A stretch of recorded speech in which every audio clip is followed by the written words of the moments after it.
Alright, as you can tell that I went ahead and added the formula for the month of March, and I did the formulas for each expense to give me the total of all 3 months. You can go ahead and check your answers, and if something's not matching up, go ahead and leave a question or a comment because I'll be more than happy to help. And that goes for any time through the entirety of this course, because if something's not making sense to you, if I explain something wrong, or if I even made a mistake, I want to make sure that we're all on the same page.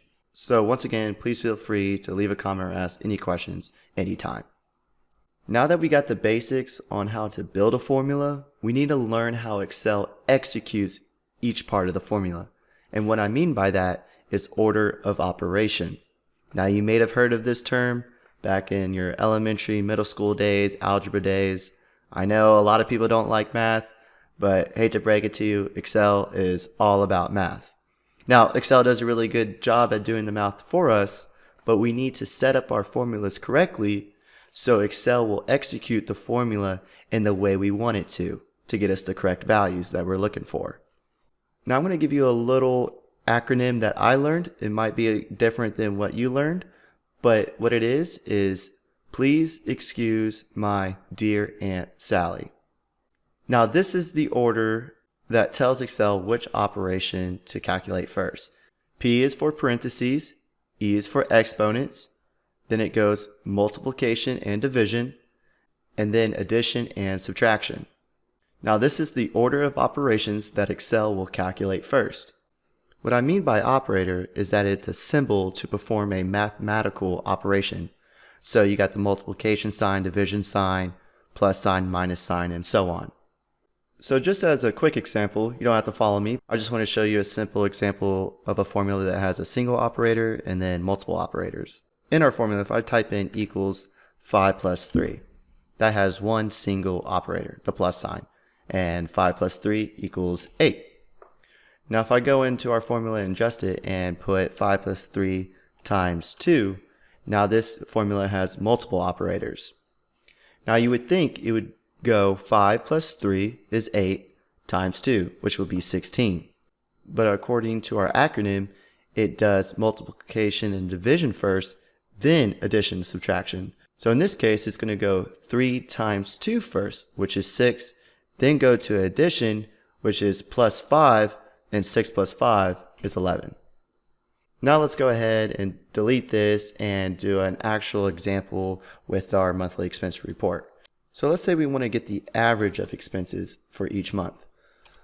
So what we want to do is type in the equal sign, click in cell B4, plus 500, plus 750, 125, plus 80, and then divide this by 5 because we have 5 expenses and we should get our average. So when I click enter, the average for the month of January was 2,391. Now if I select these cells and highlight them and check down in our status bar, we can see here, whoa, our average is 491. So what went wrong? So let's click on our cell where our formula is and kind of dissect what is happening. Excel actually has a really neat built-in tool to show how Excel is calculating the formula.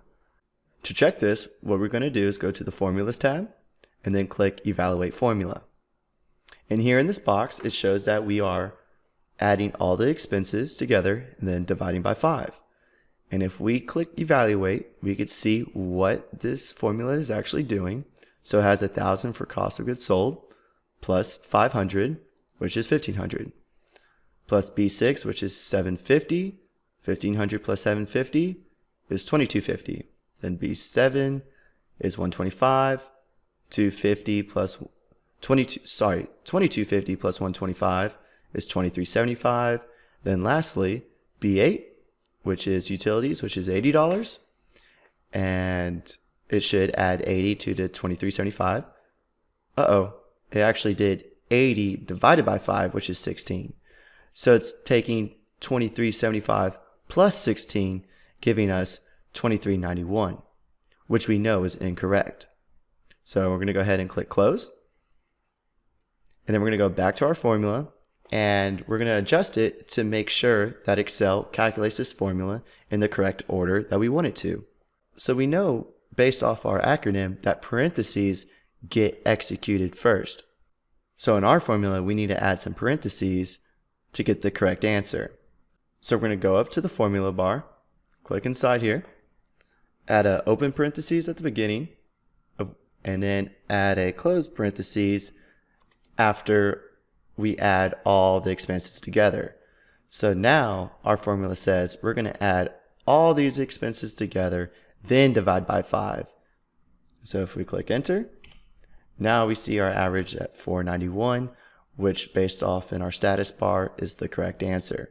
And if we click our formula again and go back up to evaluate formula and click evaluate, now we can see that it's adding all the expenses together for a total of 2455, which is our total here, and then divided by 5, which is 491. So you can see that if we don't tell Excel how to calculate the formula in the correct order, our answers are going to be way off. So it's really important to understand this order of operation. So this is actually a great time to practice and maybe do the same process for the month of February and March. And I also encourage people to play around with it. Add parentheses, add some multiplication, division, addition, subtraction, and see how Excel handles the order of operation.